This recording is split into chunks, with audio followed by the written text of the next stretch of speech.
Just talking about a couple of the buttons that you might find on the device as well that I think you'll find useful.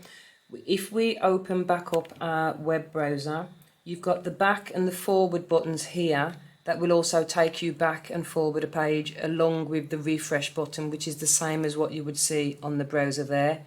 If you wanted to maximize the page, you can just tap that button there and that will maximize your page rather than you having to navigate to your Windows buttons.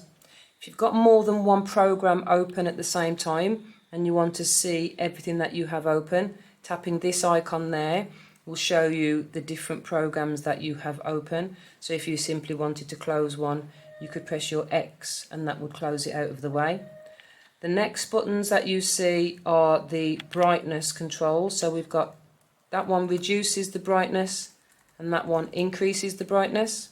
If you're watching a video or you're listening to some music, you have the option to mute your sound by tapping that microphone there, or you have the option of turning your sound down or increasing the volume. So you'll see that the slider will go up and down to suit the volume, as well as you've got the side buttons that will increase or decrease the volume as well.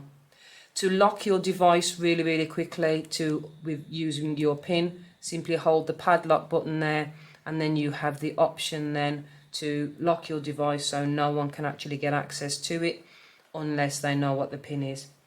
If you want to completely shut down your device, you've got a button there on the left hand side and then it asks you what do you want to do. If you want to shut it down, you simply choose the shutdown.